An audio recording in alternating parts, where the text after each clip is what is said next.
Y'all know what time it is. It is the one and only In the Scope podcast with your boy Joshua M. Hicks, senior writer for War Media.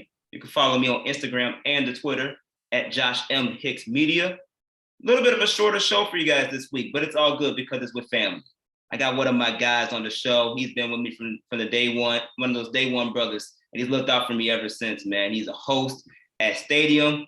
Got to give it up for my guy, Camron Smith. Cameron, my guy, how you doing? I'm good, man. It's good to be back, Josh. I appreciate you opening the doors and rolling out the red carpet for me every time I join the show, man. I know we always have some good conversations, especially when we're talking Bulls, but just basketball in general. And I know that it's going to be fun, another fun one that we're going to have tonight. Oh, yeah, most definitely, man. Just glad you're able to, I'm glad you accept my invitation so I can roll out the carpet for you, man, because you well deserve it, especially with you doing more things at Stadium, man. That's for real. I know I already congratulated you before, but for real, that's big time, and I'm happy for you. Congrats. I appreciate that, bro. That means a lot, man. It's been a journey. So to reach this point and be able to stay in Chicago and still be that visible face in the city, especially for a lot of kids that's coming up that might have some kind of interest in getting into sports broadcasting or sports journalism, it means a lot, man. So I view myself as a vessel and an example. So if anybody can kind of take anything from my journey, and if I can impart any kind of wisdom, and I'm making myself sound smarter than I am, but if I can help you along your way, man, I'm always here. So I think it's important, and it was meant to be for me to stay in Chicago and to be here with Stadium and doing some great things there, and the great shows that we have lined up that's coming up later on in the month of January. Most definitely, man. I know you're a busy man. Time's not always on our side this go around, so we're gonna make the most of it. Jump right into the Bulls, man. They got annihilated last night. Yeah. They got annihilated by this Nets team, man. The crazy part for me was the fact that Kyrie, even though Kyrie played, just the impact Kyrie has, because he only had 9 points. But the fact that he was on the floor with James Harden and Kevin Durant really kind of put the Bulls in a stuck position defensively to monitor all those guys, especially since defensively you're really in a hole because you don't have Javonte Green back, you don't have Alex Caruso back, you don't have Tyler Cook back, and you just lost Derrick Jones Jr. in the first play of the game to a knee injury. Like, what was your thoughts watching that Bulls game? And for me personally and for our audience, do you really think it's a panic mode for the Bulls, considering that this is a loss against a really good team? Well, let me answer that last question first, because I don't want Bulls fans to go crazy and think that they should press the panic button and the season is over and this team has been posing as this really good team and one of the best in the NBA, and like that, all of that is cap. Like that, don't push the panic button. These type of losses are going to happen. But with that said, right, you expect to drop some games against some of the better teams in the NBA, but it's how they lost the game at home against Brooklyn. And remember, the Bulls won the first 2 games against the Nets, but of course they didn't have Kyrie. They weren't the same Nets team. Kevin Durant, James Harden really weren't kind of clicking like they are now as a unit on the floor, but then also individually. So now you add Kyrie into that mix, as they did the other night at the United Center. It just sets for another dynamic, right? And that's going to draw attention of the defense for the Bulls, because you have 3 future Hall of Famers on the court in Kyrie, James Harden, and Kevin Durant that can do so much with the basketball in so many different areas. Like they're not limited to one area or one position on the floor. Like they can both knock down, all 3 of them can knock down jump shots. They can get to the rack. They got a pull-up game. They got a floater game. Like their bag is heavy as hell. So that's going to draw the attention. Now, you brought up the fact that Kyrie struggled. That's true. But I think a lot of what Steve Nash was trying to do was build that chemistry with Kyrie, KD, and James Harden on the court. So remember, last year, they only had a handful of games. I think I want to say 8 that they played together last season before James Harden went down for injury. Of course, Kyrie went out for injury as well. And Kevin Durant is going to miss his time throughout the regular season too. But this is more about the chemistry that Steve Nash is trying to grow with that 3-headed monster that he has. And it just makes it even better that they have those role players that have stepped up last night too. Patty Mills is being the Patty Mills that we see during the Olympics, like not San Antonio Patty Mills, not whatever destination he's been at before, not even St. Mary's Patty Mills. He's been Australian Olympic team Patty Mills. And if you know that Patty Mills, you know he gets buckets. And that's what he is, and has been all season for Brooklyn because they have Joe Harris out, who's been out since November with that ankle surgery. So he's not going to be back until maybe the springtime, right before the regular season ends. We'll see how he goes progress-wise with his health. But this is a team, again, that are adding pieces that are really trying to build the confidence and build the camaraderie of guys like Patty Mills or even a Day'Ron Sharpe that we saw last night that was playing that started for the Brooklyn Nets because Nick Claxton was out, right? So all of these pieces are going to be important for Steve Nash's group to really support their main guys in KD, James Harden, and Kyrie. So I wasn't too concerned if I'm a Brooklyn Nets fan or if I'm Steve Nash about Kyrie's struggles offensively. He started to get things going a little bit here and there. But again, what we start to see more from Kyrie is how he works and how he operates in tandem with the James Harden when KD is on the bench, or vice versa with KD out there with Kyrie and James Harden on the bench. So that's something just to kind of keep in mind on that aspect. But let's get to the main conversation and talk about these Bulls, man. The first half was, and I even sent this tweet out, I said that this is an example of what a Bulls-Nets series could be in the playoffs and the elite level that we saw both teams playing. Now, Bulls are kind of chasing Brooklyn throughout, but that differential, that point differential wasn't far off. I think it was maybe by a couple of points, if I remember correctly. So it wasn't that far as we saw in the second half. Second half came, and I don't know what Bulls team walked out of the locker room, what was said in the locker room. I'm sure I'm not going to disrespect Billy Donovan and his messages to the team, but I'm sure that he probably told those guys in terms of like kind of adjustments that they need to make. Just kind of do that, keep the same energy, play with the passion. We're at home. This is Brooklyn. They know that we've beaten these guys 2 times in a row. They got their 3-headed monster back. Let's try and make a statement. And it's basketball. Like, that's what's going to happen. Like, other teams, especially visiting teams, are going to go on runs coming out for the second half, and that's what Brooklyn did. But what's more surprising is how, one, the Bulls offense just stalled, right? We saw a lot more one-on-one from Zach LaVine, DeMar DeRozan, and that really slowed things down because what we saw in the first half and what we're typically have seen from this Bulls team throughout the regular season is good ball movement, guys cutting baselines, back screens, down screens, all of those things. The flow of their offense is a lot more smoother, which allows Zach or even DeMar, as we've seen DeMar just go crazy all season long. And we might get into this conversation, but he should be top 5 in the MVP race. And that's just my opinion. And it should be a lot more people's opinion because they're throwing a lot of shade at DeMar for reasons. I don't know why, but it's one of those things offensively that we saw this team be that we never seen before in the regular season. Like, yeah, they've lost games, but they haven't lost games in a second half to the magnitude that they did the other night against the Brooklyn Nets. So those things need to be shored up. But more specifically, it has to deal when you're matched with a team like Brooklyn, where they're trying to make a statement. And even from some of the reports that I've read, they came in mentality-wise wanting to make a statement in Chicago, knowing that this could possibly be a playoff series. You have to be ready for those games, right? You're not going to get the same calls you would get if you're playing, like a Detroit, like they did the other night, and they whooped them by like 45, 46 points, right? That's going to be a free-flowing game. That's not going to be as tight, as intense. So you have a 9 o'clock start. You have a packed United Center that holds 20,000. You have all the eyes from the East Coast, from the West Coast, because it's a 9 o'clock start. So everybody on the West Coast can watch this game. They're off of work. They done had happy hour already. They're at home. So they want to get a taste of what this Bulls team is. So you have all of those extra eyeballs on you. And that kind of just, it puts you in a different spot. Now, I know these guys are professionals. They've been through so many situations, playing in different games and with different magnitudes attached to it. But this was their first test as the target, right? For so many years, other than really, and you got to throw the Derrick Rose years in there too.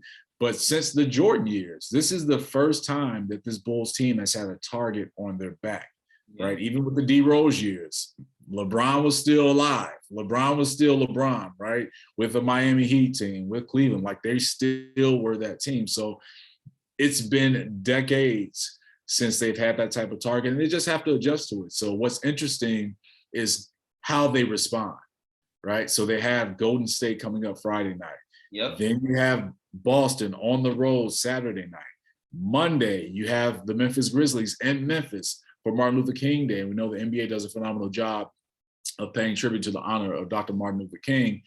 Then after that, you come back home, you think you're going to get a rest game, like maybe Sacramento comes to town, or maybe who's another team that's kind of out there, Oklahoma City, like, you know, those teams where you think you might get a rest. No, you don't get them. You get the Cleveland Cavaliers, who they have an all-star in Darius Garland. He should be an all-star. You have Jared Allen. You can make the case that should be an all-star. Evan Mobley is rookie of the year. No, it's nobody else's race. It's Evan Mobley's race. So you have that Cavs team waiting for you when you come back home. And then, you got to go back on the road after that game and play the Milwaukee Bucks, another team that is right there at the top, and they're defending NBA champions. So it doesn't get any easier for this team. And that was my concern after that Dallas loss on Sunday, knowing the schedule that they had coming up with Detroit at home. They handled Detroit easily. Like, that was basically a glorified pickup game when you look at how things played out there. But then it got real because you had Brooklyn at home, Golden State at home. You're going on the road with Boston. Then you go to Memphis. Now you're coming back home for Cleveland. Then you have to go to Milwaukee. And Milwaukee starts off a 3-game road swing for them. So they have a couple of more road games. I think Orlando's in that mix as well for those 3 road games. So this will really test them. And this is what the regular season is about tests for the playoffs. So it's about, I really want to see how they respond. We've seen it before, like they had the West Coast trip. They beat the Clippers, they beat the Lakers, something that hadn't been done in a minute, right? They have success there, but you're going to get tested again. And this is just the NBA because it's a long season. So that's where my mind goes to see how they finish out this next stretch of games. Everybody listening right now, you're listening to host of Stadium host, Camron Smith. Cam, obviously, there's been reports popping out about how the Bulls are maybe willing to give up Kobe White, and maybe they're looking to the trade deadline to see if potentially they can make some moves to boost this roster. What would you do if you were Arturas Karnisovas and Mark Eversley in those front office seats? Who would you choose as someone that's potentially a target to go after to boost your roster? Because for me personally, I think honestly Kobe White is fine exactly where he is right now. This is the best position he's going to be on this Bulls roster. Right, and he's performing very well right now. So I wouldn't trade him per se, because he could be a key factor come playoff time. But at the same time, you know, you do have potential. You need help in the big man department. Right. Without Vooch, you know, you're starting. Tony Bradley's, you know, he's good for it as a reserve, but you need more. You need a boost to that front court, or you need a boost to that from the wing. Maybe you need to get like another 3-and-D guy who could potentially boost, or maybe even that second unit. Or if, God forbid, anyone from one of our starters get hurt from that wing position, you got a solid backup option. I think maybe like a Robert Covington could be ideal for the Chicago Bulls. But, you know, you got to see if they're willing to play that role. Or even if you're looking for like a Harrison Barnes type. I think those 2 options could be very valuable for the Bulls, and you could still potentially have an extra roster spot for the buyout market when that comes in March. What do you think are the best moves for the Bulls to do right now if they're trying to boost this roster to be a championship contender? Listen, I always compared Arturas Karnisovas as Michael Corleone from Godfather. Like, he's always stoic, stone-faced. He never really shows any true emotion. You never know. And if you're a Godfather fan, you know that Michael Corleone never showed his hand, meaning that he never kind of revealed his plans, or you never see Shams Charania having some kind of word tweets or reports out there that, hey, the Bulls are potentially targeting this player, that player. Like, it's all kept in house. So what they're doing, him, Mark Eversley, and just that whole entire front office, I'm sure they have a list of guys that they're trying to target. And my guess would be in the front court, because that's one of the more desperate needs that they have. And we saw it last night with Nikola Vucevic, right? I mean, whenever he's put in ball screen situations, he's very, very lacking in his recovery and his closeouts. Of course, when it's the little on guard, or the little on big matchup, he loses that matchup. And that's what it should be. That's why you put littles on bigs when it comes to ball screens, put them in those situations. That was more evident this past Sunday when the Bulls played the Mavericks in Dallas, right? It felt like every single play, Vooch was in those pick and roll situations, and they forced him to switch, and he just couldn't either, one, recover when the ball got kicked out to the screener, or he was just in dead water when he went up against a guard like Jalen Brunson or Luka Doncic. And Luka is going to win majority of that time anytime he's matched up or has a mismatch on his hands. So I think that they try and target somebody from the front court. Who they give up is a good question, because whoever you're going to get, if you're talking about trading someone, you're going to have to give up those pieces.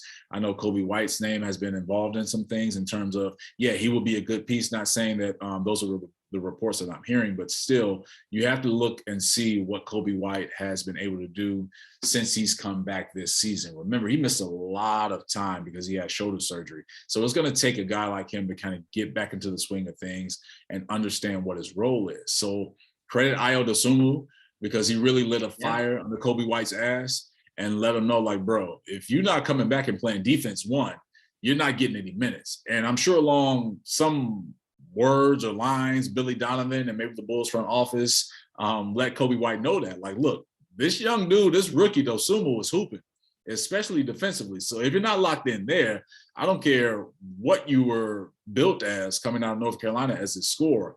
We haven't seen that consistently in the NBA. So what we have now in our makeup of our team, we're good right now.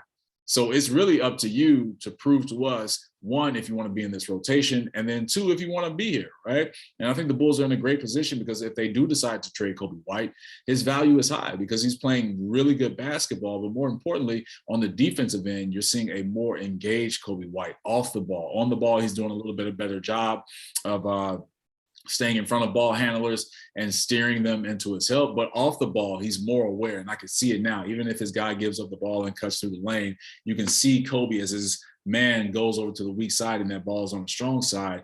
His head is whipping around and on a swivel and making sure that he's seeing what's going on around him, and he's talking more. So credit to Kobe White on raising his game defensively, and that's very important. But I think if they do move somebody, it probably will be Kobe White to package him up along with another guy. Because Bulls have a plethora of guards in their stable, right? I mean, guys that can come off the bench and do some things. So you're talking about maybe a Matt Thomas, right? If they want to keep him, right? Like they have really good pieces where you can say, man, the trade deadline comes and like, man, I'm surprised the Bulls didn't make any moves. But then when I think about it, they really didn't have to make any moves, right? They could go that route, right? And just say 10 toes down and stand with what they have. But the more glaring position and group is going to be that front court as we continue to get closer to the trade deadline. If Vooch, if Tony Bradley, now Derrick Jones Jr. is out with that knee bruise, so he's going to be out 4 to 6 weeks. So they're a little bit thin in that group, because you know when they go small ball, Derrick Jones Jr. is either playing the 4 and maybe even sometimes the 5. So that's something, again, as we get closer to the trade deadline, to try and keep an eye on, because if it continues to deteriorate and the Bulls start losing even more games, right, it's going to be a situation for Karnisovas and Eversley to make a move and change some things around with that front court. So the past 3 games, the Bulls are 1-2. So they got to get something going and switched around, because they don't want to, again, continue to go on this stretch with Brooklyn, with Miami now, who stepped up and raised their game in the East, Milwaukee, Philly isn't too far off, and Joel Embiid has been a man this season. Those teams are in striking distance. It's not like the Bulls have a 10-game lead in the East. Let's keep it a buck. That's not the case. They're in striking distance and with the arm's reach of those teams that I just mentioned. So it's something to keep an eye on, as I said before, but then it's also one of those things where the Bulls and Billy Donovan and the front office can say, hey, no, we're going to stand back with what we have. We're good, but we're going to need a little more from our front court in terms of being able to be stronger defensively, in terms of not getting in fouls and be able to rotate on those pick and roll situations. Yeah, this is the deepest team the Bulls has been since the Jordan era. Mm-hmm. I can, yes and no. And to fully answer your question, I'm not going to give you 2. I'll say no, because you got to remember those Derrick Rose years with the bench model. Like, they had some pieces on that team where they would be plugged in, like a Ronnie Brewer or Kyle Korver. Keith Bogans had his time coming off the bench. There was so many guys that were able to plug in. Taj Gibson, another guy during his time with the Bulls that I was I was campaigning that he should be a starter, but I understood his role coming off the bench and how important that was for that group. So I think this is the deepest Bulls team since the Derrick Rose years when he was here, and they were making those runs in the playoffs and being one of the top teams in the East in the NBA. And of course, D Rose win the MVP. So that era, I believe, is really the last time we saw a Bulls team as deep or with more pieces, a little bit more pieces than we see with this Bulls team now. So, lastly, do you think that the Bulls have a strong shot of winning the championship? Ooh, I'm not going to say no. I'm not going to say that because it's sports and anything can happen. My concern with this team is that when they get to the playoffs, and we know how the playoffs change, right? It's going to be more half court. You're not going to see a lot of up and down, which we've seen the Bulls thrive in this season. One thing that they have going for them is their efficiency shooting the ball from three. And they've been, if not at the top, but one of the better teams in the NBA with their three-point percentage. And that's on the least amount of attempts of any team in the NBA, which is phenomenal. So they have that going for themselves, but the playoffs change things. And you have teams like Brooklyn, you have Milwaukee, you have Miami. Their core, their group has been together for at least a couple of years, right? They've made runs to either the Eastern Conference Finals or the NBA Finals or have won championships. So when the Bulls run into those situations in those series, I want to see how they operate. Is the moment going to be too big for this new group that's really gelled and joined together for their first season? Like even LeBron, Dwayne Wade, Chris Bosh, you're talking about three. Well, you got two in the Hall of Fame now. And of course, LeBron is going to be a Hall of Famer, but three guys that couldn't win a championship in their first year in Miami, right? So you got to put that in perspective with this Bulls run. So again, I'm not going to say that they aren't capable. They are capable. Anybody's capable, but it'll be a tough run to try and get through the East and then meet whoever ends up being in the championship from the Western Conference. So you got Golden State, who, in my opinion, could be there. It could be Phoenix, right? You never know what Denver and Utah are going to look like when that time comes. But if I had to put a percentage on them winning an NBA championship, right now it will probably be about 45, 50%, somewhere around there. Like I'm just not sold yet, right? There's too much regular season basketball to be played and so many things can change. And then you have the postseason. I'm just not sold right now that this is an NBA championship team right now, as of January 13th, 2022, I'm not sold right now. Okay. All right. That's cool. That's cool. Real briefly, quick, like 30-second response. Why do you believe DeMar DeRozan should be top 5 as a finalist for MVP? Numbers never lie. I mean, you look at what he's been able to do with this Bulls team. And my thing with these individual awards, whether it's Defensive Player of the Year or Most Improved or Sixth Man, whatever individual award that is, you got to look at the team success, right? Team success should automatically get vote getters' eyes looking at individual players and why this team is successful. So DeMar DeRozan's numbers are clear, right? We saw what he did almost a couple of weeks ago with becoming the first player in NBA history to hit back-to-back game winners on back-to-back nights. Like my man finished the year of 2021 with a game winner and started the year 2022 with a game winner. That's never probably going to ever happen in life in basketball. So I think if you think about his output, his efficiency, where the Bulls are in the East in the NBA, the top team in the East, one of the better teams in the NBA, he should be in that conversation of top 5 MVP vote getters or whatever you want to call them. He should be top 5 in that race because he's proven himself time and time again throughout the season. Cam, what do you have coming up for our audience to pay attention to? A lot, man, a lot. So Stadium has some new shows cooking up right now. Of course, you can always catch me on Inside the Association with my guy, Sham Sharania, the best in the business. Yes, I will say the best. I know some other people out there, but Shams is doing work. And then we have Pat Garrity, right? Former NBA pro that played in the league 10 years, spent some time in NBA front offices. I have a phenomenal chemistry with those guys. And we just, have fun and spit the facts about the NBA season. So you can always catch that every week along with my other show, Inside the League, where we're getting a lot more spicy with our conversations and our topics because it is playoff weekend. So that's coming up. But then also some new shows called Live on the Line that's going to premiere at the end of this month in January that I'll be co-hosting with Danny Kleppinger and also my man, Brad Evans. So I'm getting into the betting space and trying to win some people some money, man. So if we can win you some money, man, that's the American dream right there, right, man? Let me get you some money, man, and help you out in your pockets. Exactly. I need you to help my pockets out, man. I'm trying to win some money myself. You gotta watch the show. It'll be on Monday through Friday, man, 12 p.m. Eastern. All right. Most definitely will, man. And where can everybody follow you on social media? Definitely. You can follow me at Camron Smith. No Ian Cameron, Camron Smith. That's my handle on all social media handles. So check me out there. And everybody, you can follow me on Instagram, Twitter at Josh M. Hicks Media. Follow War Media, Instagram and Twitter. And you can follow this, my show and this show on YouTube as well, War Media. And all podcast platforms, War on Anchor, Spotify, Google Podcasts, Apple Podcasts, you name it. We're all over the place. Cam, my guy, I thank you so much for taking the time. I know you're a busy guy. And I know you have another engagement, but man, I thank you so much for coming on my show, giving us your insight and your feedback. And I'm looking forward to continue to seeing all the great things that you're doing, man. For real. That means a lot, Josh. I appreciate you, bro. Keep going. I'm always here, man. Thank you again for having me on the show. It's always fun. Most definitely. You have a good one. All right, you too, bro. All right.